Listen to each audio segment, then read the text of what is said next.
Buenas tardes a todos. Una vez más desde Montoya, desde Vitra, nuestro club office en Barcelona.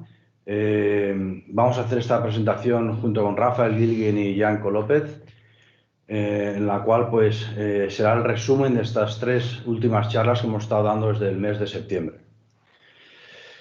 Hello everyone, welcome to our final presentation of What If series, which started last year in September. I would like to start off by thanking our partner Cosentino City, Barcelona, who has been involved in these four talks. Also, big thanks to Raphael Gielgen, our guest speaker for today, and Janko Lopez today's interview. Raphael is the head of research and trend scouting of Vitra and one of the most influential workplaces trend scouter in the world. Part of his job was to travel to over 100 countries per year and interview people in field regarding the future of work. Actually, nowadays he is traveling backpack, maybe quite sad and lonely. Raphael, correct me if I'm wrong, but it's my impression. And now I will leave with Janko Lopez, a very knowledgeable and active journalist in this world. Janko, you have the floor, and thank you for coming, everyone. Thank you. Thank you. Thank you, Santi. Good evening. Many thanks to Vitra and Cosentino for organizing this Vitra What If series of talks, and in particular for bringing Raphael Gielgen and me together on this occasion.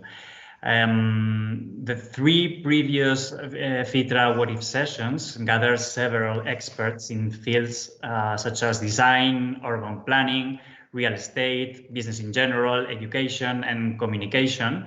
And starting from some of Raphael's questions about the future, they have been discussing on how they perceive that future, how that future will be from their particular area of expertise. So they talked about how digital media will define our interpersonal relationships and our work performance, about how these spaces in which we will live and work will look like, and about how many of the changes that have been imposed by the current pandemic or are accelerated by this pandemic are here to stay. But of the many things that have been said on those previous sessions, there is one in particular that stayed in my mind and that I would like to highlight, because I think it is extremely accurate and relevant. Someone said there that the most important thing that we have learned from the pandemic is that the world can change from one day to the next. And I think this is quite true, actually. This is why these questions that Raphael is asking about our future are now more important than ever. So the good news is that there are some people whose job consists on traveling the world and accumulating knowledge in order to identify trends, and with this information be able to predict the future. One of those people is Raphael Gielgen, who therefore knows better than anyone what our houses, our workspaces, our objects, our customs, that is our life, will be in the future. So hopefully in this short talk we will be able to know a little bit more about all this. So good evening, Raphael, and thank you very much for being here with us. Hola, and hello, and good evening. Hi. Well, I have some questions for you, but first of all, I would like to know more about the content of your work. I'm sure that you have been asked this question many times, but what exactly do you do for Vitra as a Transcloud future of work, and how has your work changed after the pandemic? I don't know if as many other people, have had to reinvent your own job. That is, you mentioned a good point. So first, hola, todos españoles. Perdón, porque mi madre es española, para no hablar así muy bien español y por eso ahora hablo en inglés. So, first, to my job. To describe my job easy, and it's like, if all my colleagues at Vitra are great and fantastic pilots, whatever they do, my job is to provide a weather map. And providing a weather map, like a weather forecast, that gives them in the best way advices and direction how to deal with the future. That in a nutshell. In a broader perspective, I would say every big company, more than 200 people, should be aware about the future. And you should live in two kind of levels. One level is zoom out, and the other level is zoom in. The most of the companies are operating in zoom in. They are thinking about their quarterly results. They are dealing with these daily challenges, and they have a plan, maybe about a year. That is important. But what is also important is to be zoom out. That means how, especially in our term at Vitra, is how will we work in 5 or 10 years from now? And that is totally different. So I'm in the area zoom out, and the most of the Vitra organization is in the area of zoom in. So, and that is my job. And my job helps the company to be aware and to deal on one hand side with the, oh, I have to switch out the light, 1 second. Yeah, I couldn't help looking at the light. Sorry, I see like flash. So one part of the job is, so to with the zoom out process, you help the entire organization to be aware about the future, and you have to combine it. For sure, a lot of my job changed because in the past, you have these levels of search, understand, connect, and create. Search is like your daily research, means observing in the internet, reading books, talking to people. But the most important part in the past was connect, because if you connect with these peoples who are dealing maybe with the future technology, you really understand what's going on. And that for sure changed totally. So that means last year, I traveled in January to the States. In February, I was in Spain and in Ireland, and then game over until now. So you have had to reinvent the content of your work because you can't travel anymore, or not as much as you used to travel before. So what have been the consequences of this in the way you conceive your own work? Janko, you're mentioning a good point. So first I was for sure a little bit, how to say, oh my God, so your job is quite obsolete now, or how to stay relevant. And relevant for my job means two things. Outbound or front end, talking to customers or to all these experts, and back end to Vitra. So my work to the customers changed. I set up a proper studio at home, like I go for a camera, for a microphone, for lighting. The studio is mobile, so when I travel, I have the studio with me, wherever I am. And out of that way, I'm perfectly connected to the world. I had last year 300 webcast sessions. So at last year, 300 of these sessions from March to December. That is one way to be connected and to understand what's going on. But the other way, last year I read and I do research like hell. I have never done so many research in fields of culture, technology, society, and business like in the last year. Because the magazines and the news, there was full every day about news stories.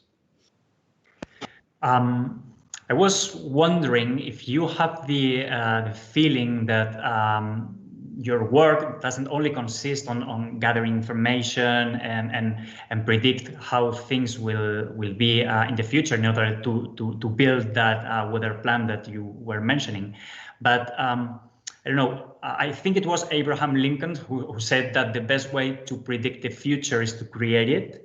And I don't know if you have the feeling that by predicting the future, you also participate in the making of that future, in a way. He's so stupid. Sorry, that's one of our cats. I see. Hello. You Is it Simba? His name is Simba. Yeah. Okay. So at home, to close that, at home we have 8 cats, 7 dogs, 2 ponies, and 2 horses. So it's a little bit like a cowboy. Yeah. Okay, and there's room for you? Yeah, there's still room for me.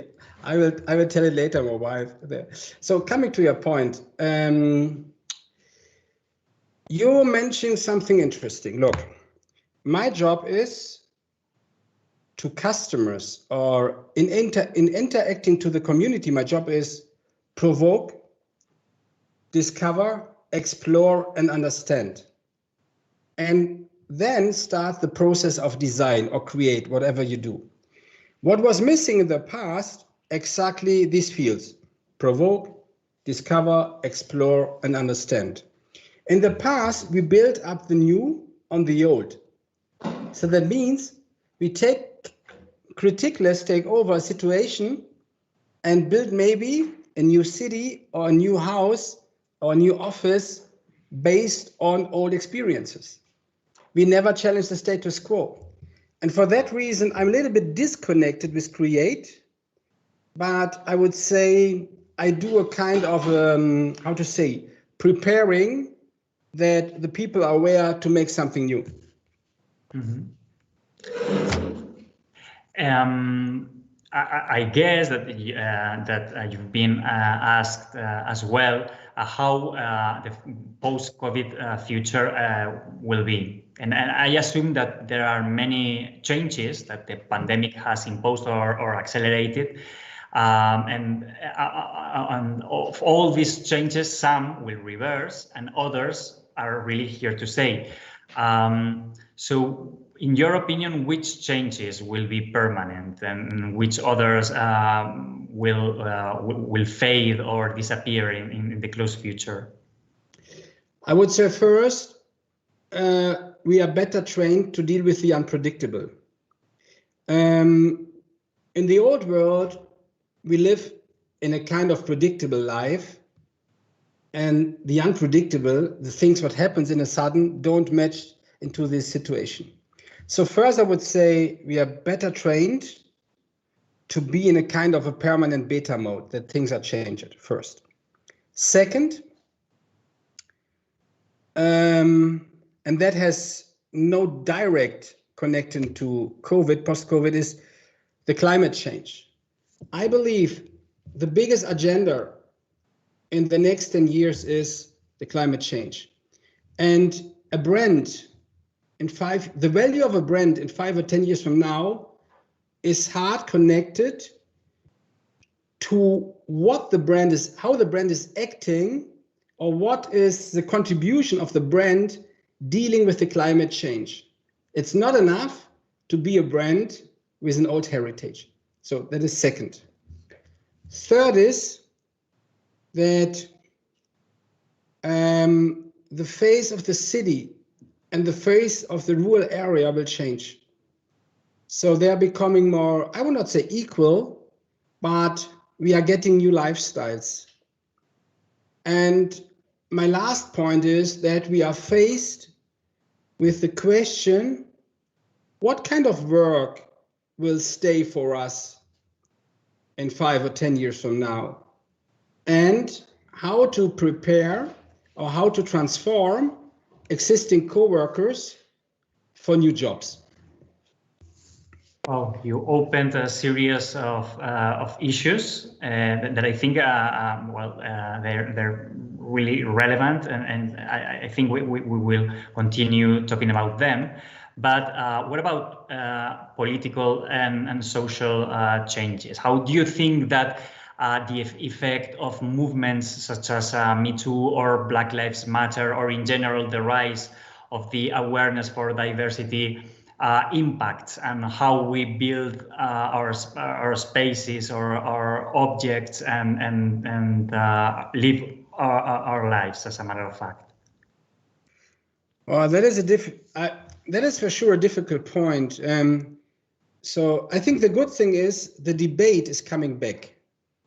If you follow now what happens with Clubhouse, in a sudden there was a new space in the internet as a social tool, and people start again to debate. People start again to discuss controversies about society issues, ideas, whatever.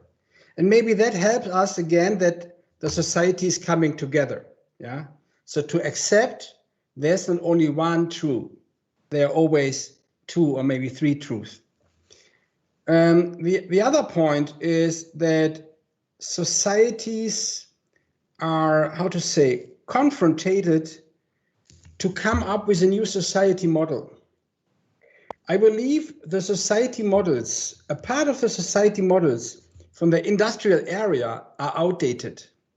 And now the young generations, they have another picture ahead of them, how they believe how the life should and could be. We have to understand these generations, that the young generation, 25 years or younger, they can easily achieve now 100 years. And if you could achieve now 100 years, you are much more critical about the things that happens around you.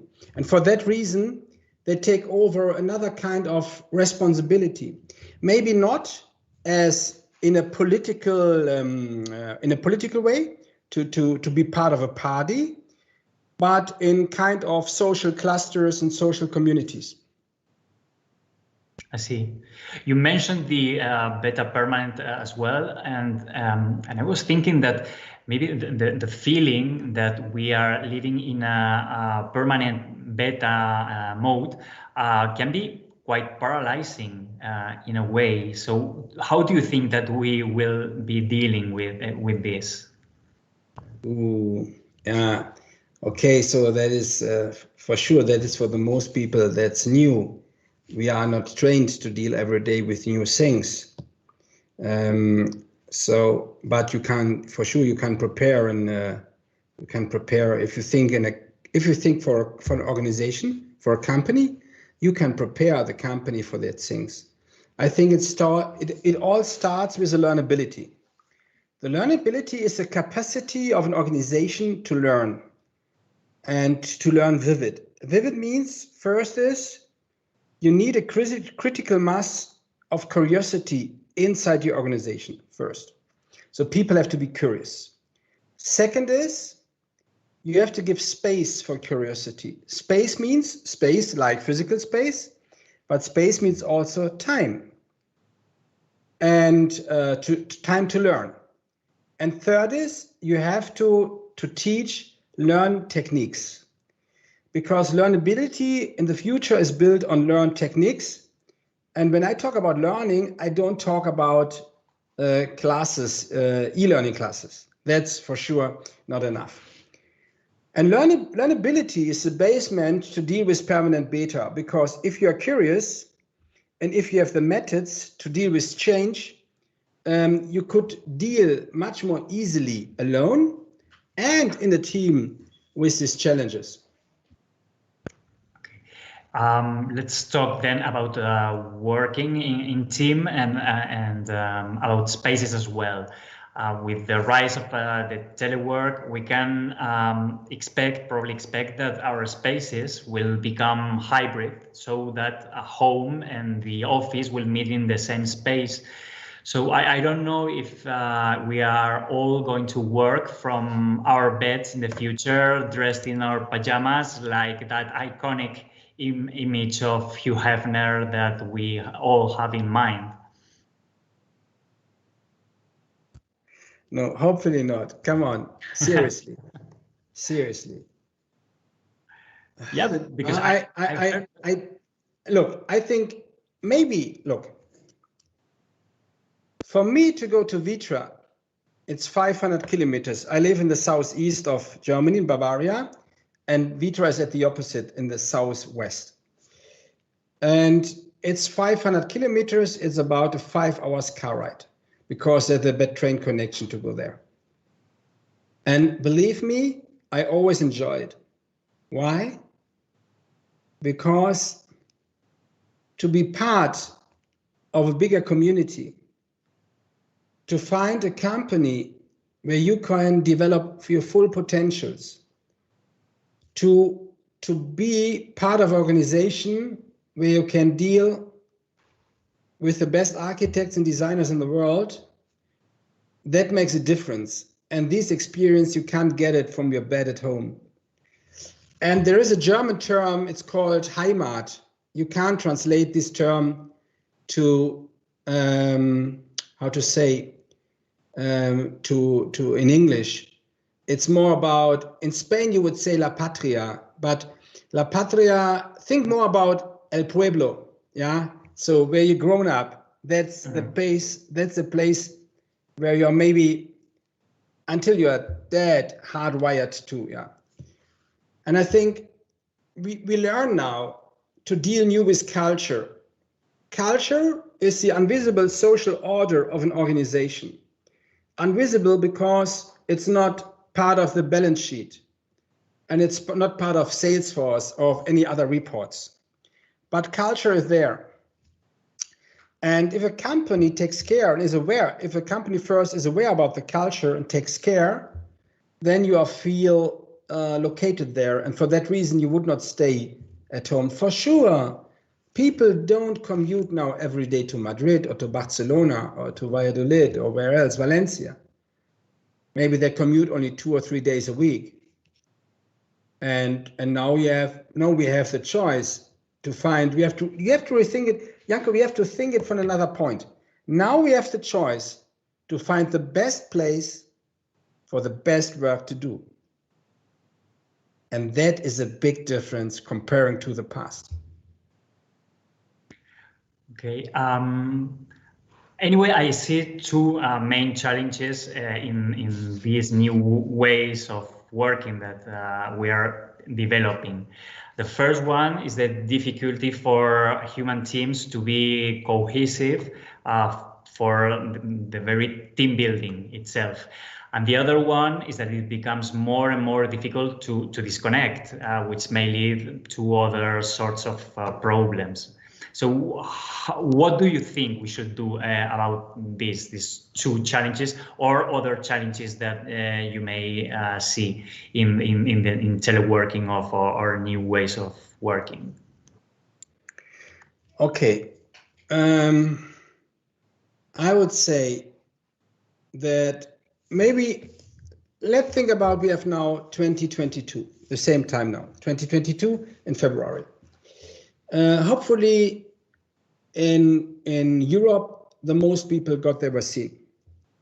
Hopefully the ratio of new infections a day are in a low level. What happened then is that there are things that still stay.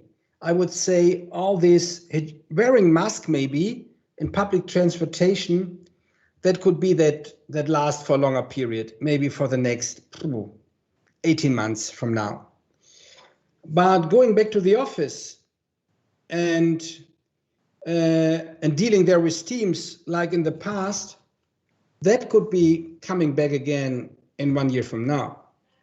What makes a difference in 1 year from now is that you will have new standards in the office buildings, like door entries with no contact, yeah, like the door open automatically. You have we have everywhere the hygiene, how to say that, how we name it, Was disinfecting or? Yeah, disinfecting. You have everywhere the opportunity for disinfectant. You will have maybe in larger corporation the heat cameras that you are able in a sudden, if there is something, to separate these people. For that reason, I believe in 1 year from now, we are going back. We are a little more serious about this topic, but we are going back and stepping into new time and dealing then hopefully again, knowing what a team is, be connected with the team. Yeah. I think you can't, look, there is currently one big issue at the remote work. I love remote work. I do that since 10 years from now. But there's one issue, and that is serendipity. You can't engineer serendipity with tools. The second issue is to create a strong sense of belonging. That is currently by the capacity of the remote tools not possible. And the third point is there are some kind of work. There are currently not this kind of remote work tools accessible, so that you have to say to work in a larger group on some topics where you need this kind of interaction, where you surround yourself with post-its, notices, and all the things. Yeah, for sure, we will go back. But I think that things will not be the same when we go back. I think it was you who said that there is no way back to business as usual, and I'm sure that's absolutely true. So to which spaces will we go back when we go back in the future? Will we still need the same amount of physical spaces? And how will both planes, the material and the virtual, coexist? There was recently an article in the New Yorker, and you will find it. It is one of my 2 or 3 latest posts on LinkedIn. And the article is, oh my God, it's a 15-minute read article. But in the beginning, there is an interesting quote. It's like, okay, what we learn is, in the future, you would go to the office for everything, but not for work, because you can do work from anywhere. So that's interesting. So if you don't go for work to the office, what are you doing in the office? I believe, so honestly, I believe we go a little bit for work also to the office. But we go also to the office for exploration. Think about 5 minutes, 7 minutes ago, I talked about learnability. Learnability is built on a critical mass of people. And that means in a critical mass of interaction from people. For these interaction, you need physical spaces.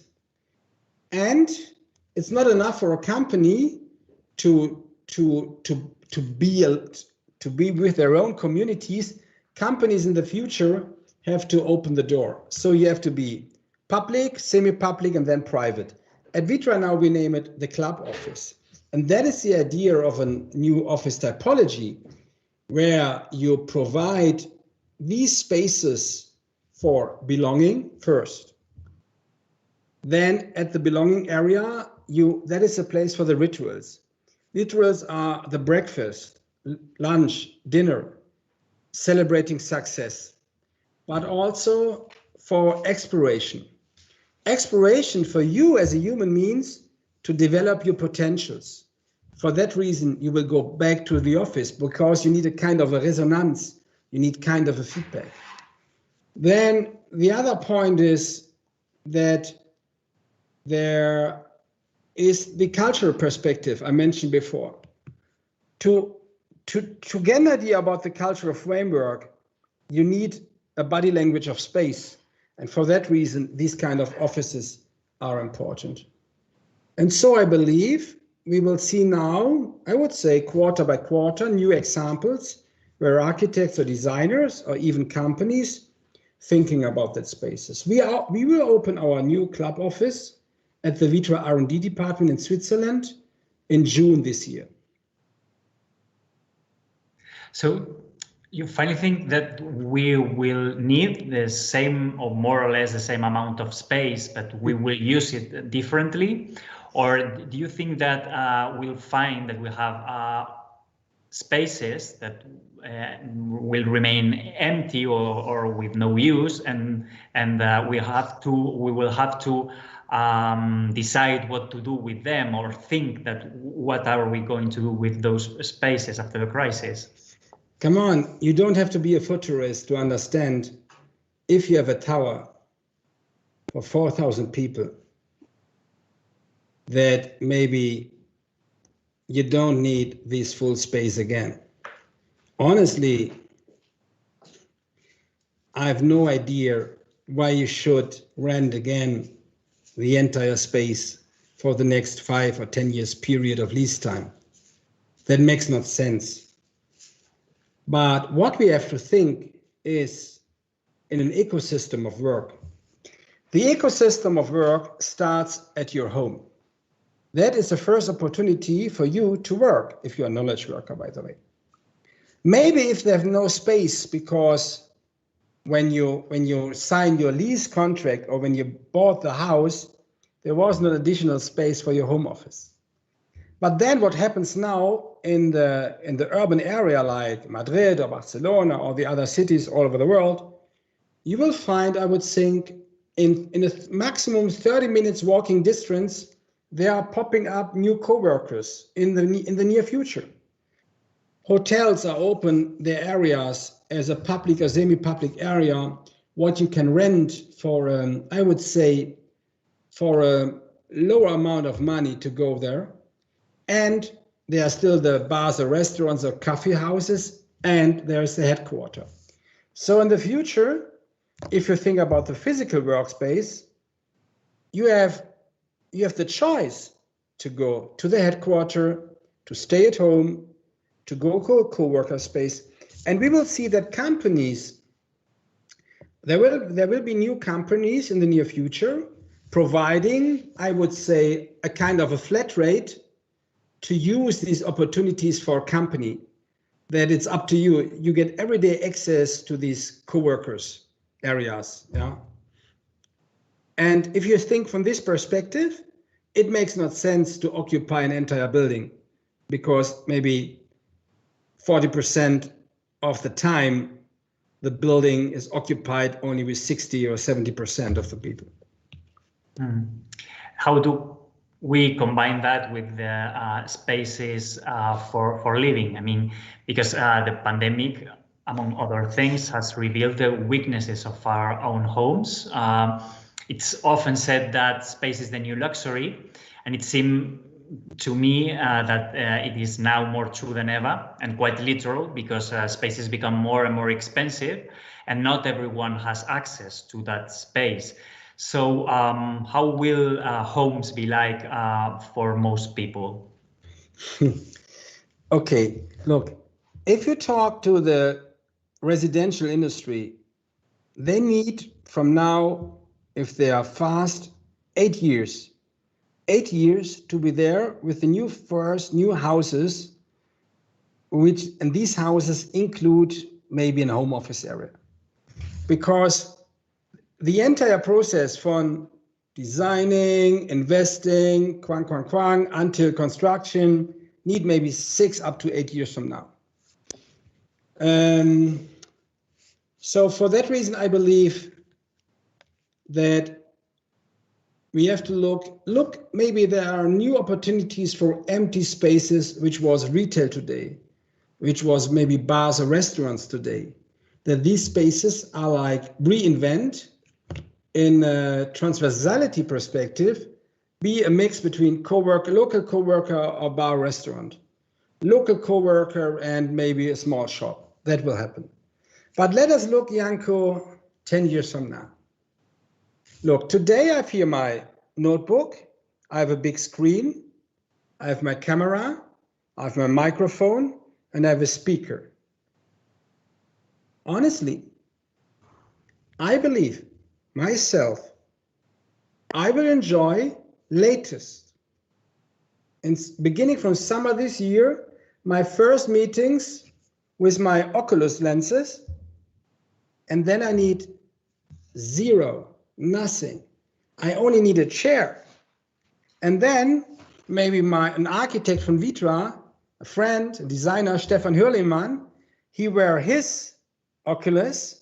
We both create our avatar. It's the platform is called spatial.com. So you can build your own avatar.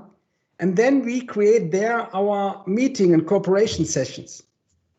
And that will start this year for a few of the companies. Because another point is 5 days ago, Microsoft announced Viva. Viva is a new platform. So the idea from Viva is that you have kind of it's a little bit like additional screen by Holodesk, that you have a bigger screen, and the design of the surface is not like a Windows system. It's more like a magazine or like Netflix.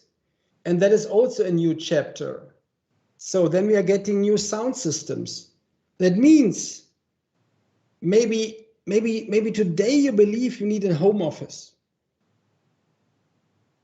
with a proper table, with a chair, with your library. I don't believe you need that in 10 years from now. And where will we live? Because there's this trend towards population concentrating in cities, which has been operating for centuries now. And I don't know if this will end, and if we will live some kind of exodus, or better said, diaspora to rural environments. You yourself live in on the countryside. Well, you did before the pandemic, but I don't know if this is becoming a trend or something that most people will finally do, because living in cities, maybe it is not so necessary as it used to be. You are on one point right. Look, the cities currently, they're facing with big change. If you think about the city of Tokyo, I have, I would say, monthly calls to my colleagues, to Rio Kataigo and his team. And Rio told me the city of Tokyo is missing 15 million people a day, people who don't commute to Tokyo. But what we have to know that the city of Tokyo needs these ecosystems, because all the services, the restaurants, supermarkets, cabs, and everything is built for not for 5, it's built for 25 million people a day. If you go to London, you are faced with the same. Okay, there was a mismatch in the past, and we understand commuting every day makes not sense. So in the next step, we have to reinvent the cities. Reinventing the cities means to bring, to make cities more, how to say that, attractive, livable. There's a new book published by by Gestalt. It's called The Ideal City. And you will find in that book 53 stories in 33 countries. What makes an ideal city in terms of nature, community, culture, entertainment, family, education, and now you find a lot of points. What happens in the past that we reduce the city in one portion as the sleeping city, the areas where the people go to sleep. And then you had the entertainment city, the area where people go to be entertained. And the other was the working city. So, and I think for that reason now it's a good time to reinvent the cities. And the biggest goal to reinvent the cities and bring livability back to cities is to take care about the United Nations SDGs, to fight against the climate change, and to find great new ideas that the city is more than entertainment, sleeping and working. That's interesting. That takes us to a tradition that goes back to the Renaissance. Even with, I was thinking of maybe Thomas More and Utopia, that have very similar ideas. And I was wondering if you, because of the place you live, you are close to, if I'm not wrong, to a middle-aged city. So you are in contact both with history and nature. So to which extent do you think that we can learn from these two things about our future? You know, as always, the biggest teacher is nature. The biggest teacher for everything is nature. It is hard to grasp and to understand that, because you have to have a frequently contact to nature. But nature first is the biggest teacher. And then to come to another point, Bjarke Ingels visited us at Vitra a few times. And the last time, I believe it was December 2018, he showed up, or before 2017, he showed up the drafts for the new Google headquarters in Palo Alto. So they built Charleston East and Bayview, and these are like giant tents. And the winner of the competition was Bjarke Ingels and Heatherwick. And a period time before, I visited Bjarke Ingels in his offices in New York, and there was old city plots, but really old city plots. And I asked him, what are these city plots for? And he told me he want to get some inspiration. And then I asked him, but what kind of city is that? And he asked me, what do you think? And I told him, hey, honestly, I have no idea. It was Venice. Yeah, the city was Venice. There was Venice, but there was other city plots of other old cities from the Renaissance or middle-aged cities. And then I asked him, what kind of inspiration? And then he told me he still believes in an architecture of a human scale, a scale that you as a human are able to understand your environment and really feel to be connected with the surrounding, with your community, and that it's kind of vivid because this portion of your city, quarter, or district is able to stand alone in your mental perspective. Talking about nature, you mentioned sustainability before. So do you think that we're still on time to reach to some kind of reasonable balance in the use of natural resources that allows the survival of the world as we know it itself? Or do you even think that there are, I don't know if to call them opportunities, but maybe opportunities in the climate change or things that, because will not be different, the same as they used to be, we can do something with that new situation? I'm convinced. I strongly believe that. I'll let you know why. First, and I will show you both perspectives. Every year, mankind, we all, you, me, my family, we take from the planet 100 billion tons of raw material to produce things, pens, speakers, mouses, cars, furniture, whatever. 100 billion tons of raw material. And what do you believe? How many percent of this raw material goes to the circular economy? What do you mention, Janko? I don't know. I really know. I don't dare to say a cipher. What do you think? How many percent? I don't know, 40%? 15. Oh, wow. Less than 15. So 15% of the 100 billion tons of raw material are going circular. Really? Really. It was a study by National Geographic. It's a large, if you Google a life without waste, National Geographic, you come to the article. So the next point is, and by the way, thinking about the future is always thinking in context. To understand the power of circular economy, you have to understand the problem. And that is always the same.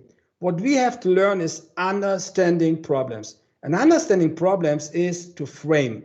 It's not about a new idea, it's first to understand problems. So coming back to the circular economy.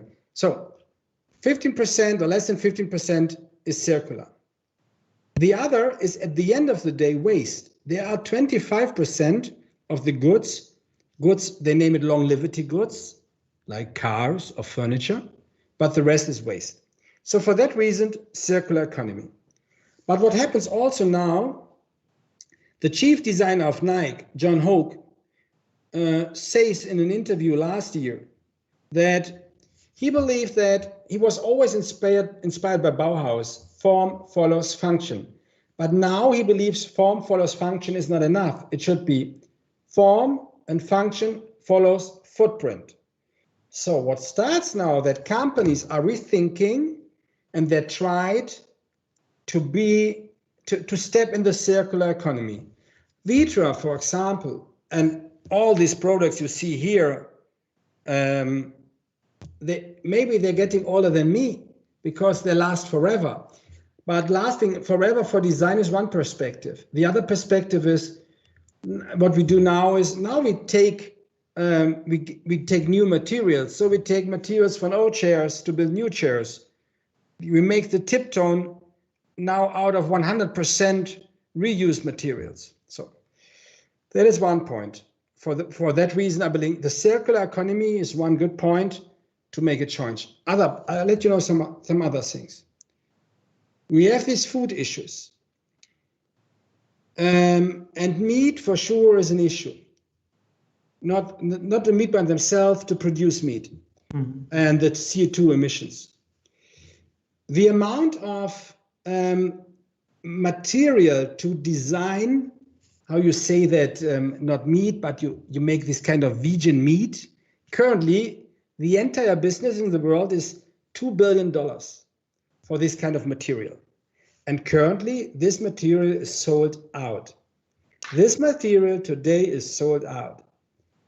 The prediction 10 years from now, from $2 billion to $400 billion. So that shows there is an entire industry designing new opportunities that at the end of the day, you get your meat without feeding a cow, without having a staple, without having the CO2 emissions. Another point. Think about energy consumption and buildings. The largest tower in mass timber construction today is 84 meters high, out of timber construction, mass timber construction. Google has done, together with Gensler, during the Sidewalk Labs project in Toronto, a survey with 134 meters tower out of mass timber construction and for an earthquake area. So there is an idea now that concrete is subsidized by a new material. And I could tell you now 10 of these stories, which all shows there is a movement, maybe in our blind spots, and these give us a new opportunity to achieve the climate goals. Okay. And do you think that at the same time that this is happening, we are living some kind of backlash from the digital that makes us return to materiality? Do we need the materiality back and also to return to a productive economy to a wider extent? Good point. Janko, you're really smart. So if you thought by this question my answer, you're really smart. So, yes, materiality. Look,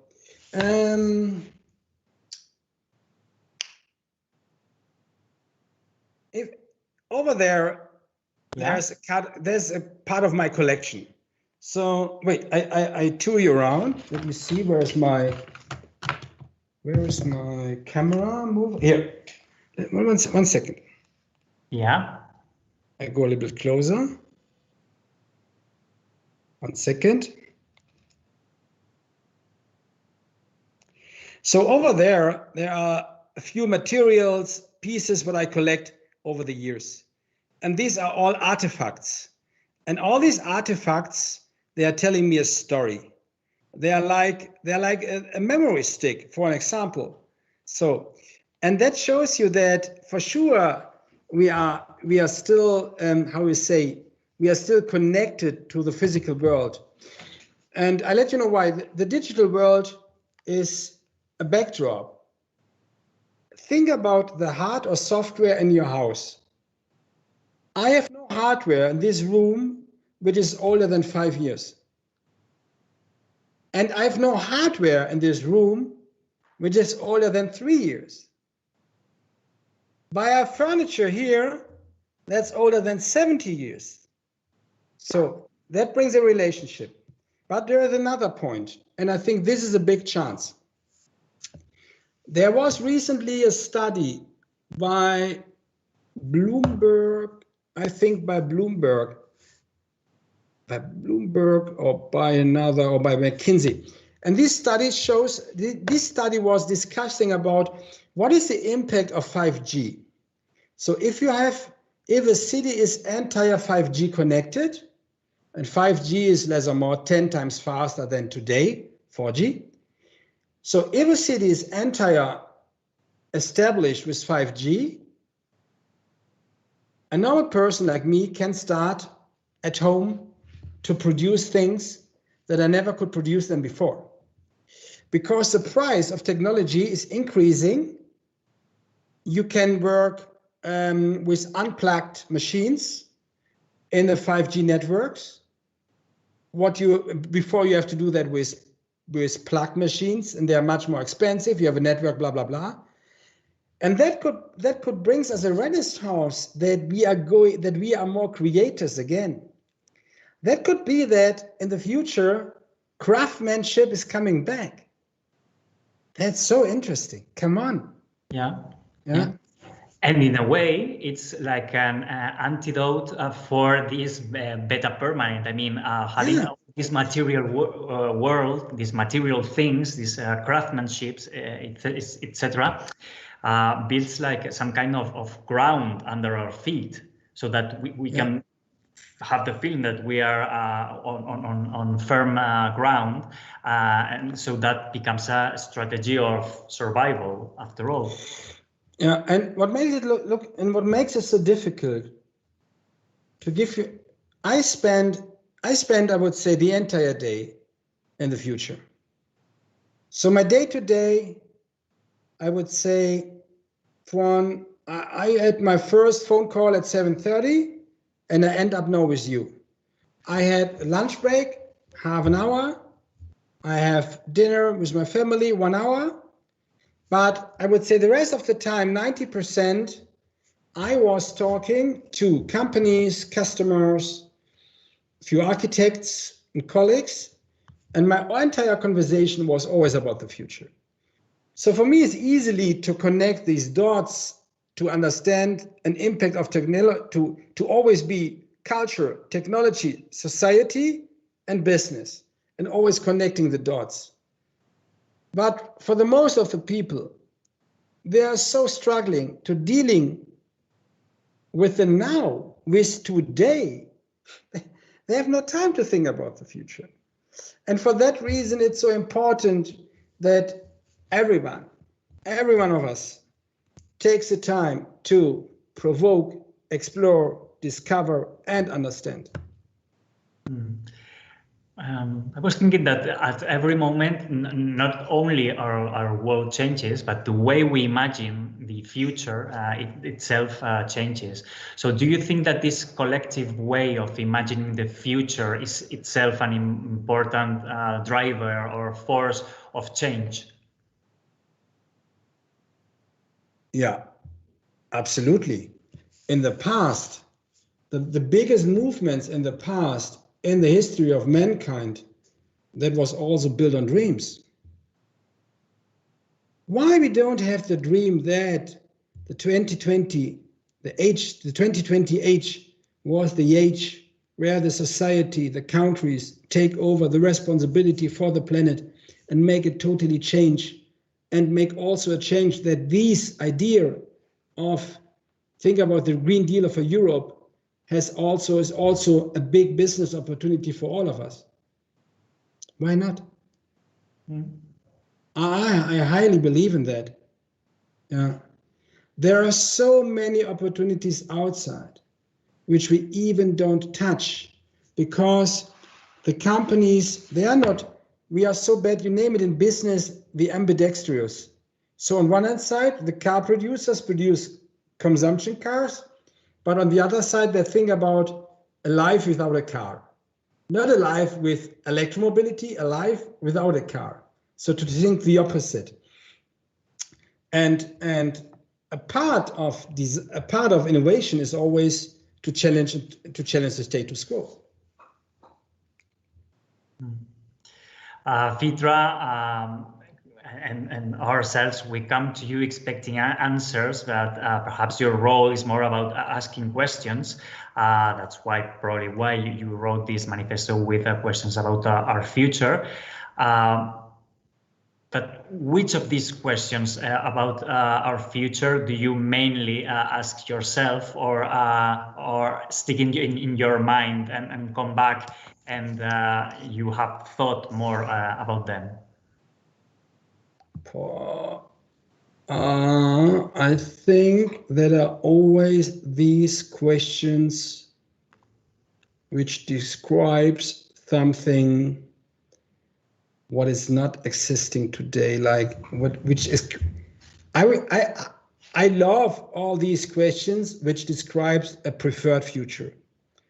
I'm much more an utopist than someone who's thinking about a dystopian idea. Yeah. So, and I love all these questions.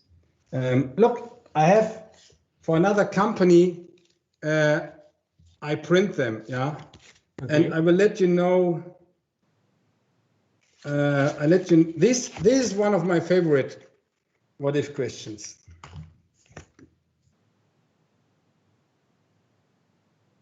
Okay.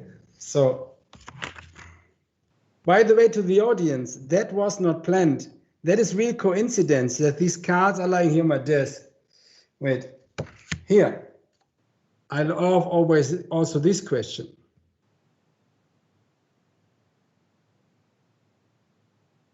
I wonder that myself as well. Wait, another one. Come on.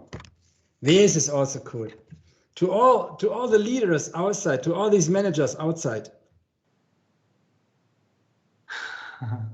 That would be turning the things upside down. I think leaders would try that not to happen, honestly.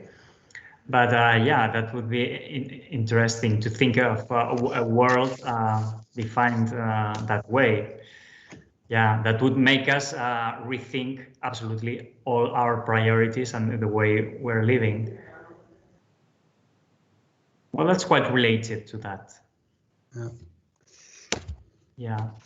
And of all the changes that you have seen throughout your life, sorry, I didn't get the start of your question. Yeah, I was saying that of all the changes that you have seen throughout your life, some of them you predicted them, and which are the ones that you feel more proud or, let's say, happy to have predicted those changes?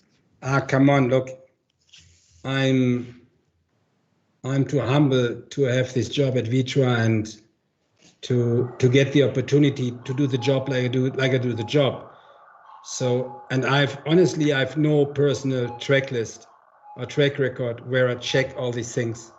But if there are two things, I would say my first essay, what I wrote about permanent beta was called Garage Spirit. And this essay was from the year, I think, 2016. Yeah. So 4 years ago or 5 years ago. So the Garage Spirit story. And there was a long story, an essay about, we name it the campus community, about why to invest in headquarters or central company buildings in the future. And that was the entire story about belonging and to develop your potentials. Yeah. And one last question, what changes do you regret that you were not able to predict, if any? Honestly, when I was last year in Spain, I would say in the entire year 19 and in the beginning of 20, I share always a slide with the commuting times of this city. So when I was in a city, I Googled the average commuting time. And I start after a few slides, my lecture that, come on, what do you mention? How is the average commuting time in your city? And the people start to think like, no idea. So to give you an idea, in Germany, the average commuting time was 7 days in 1 year. So you commute 7 days in total. But there were also cities in Asia, you commute 14 days a year. And I always show the commuting time and then a slide to sit the rest of the day in front of a PC. And I mention it makes not sense. But always the people ask me, okay, Rafa, but what is your idea? And I didn't have an answer. I know that was, I would say, outdated to do that. But honestly, I had not the creativity to idea to set up what could be the solution. Maybe I was not brave enough. Thank you, Rafa, because personally, I have learned a lot from this talk, and I'm sure that those who have attended online will share this feeling. So thank you, really, Rafa, and thanks to Vitra and Cosentino, and well, see you in the future. Oh, hi. Yeah, so you have always to be a little bit like Ernie. You know why Ernie? Yeah. Ernie is a little bit. He's always like a child. He's a little bit like, he loves much more chaos than control. He pushes his mate, so he bugs him a bit. Yeah. Blas in Epi and Blas in Spain. Good. So great, thank you. Bye. Stay healthy. Adios. Bye. Ha cantado. Ciao. Same here.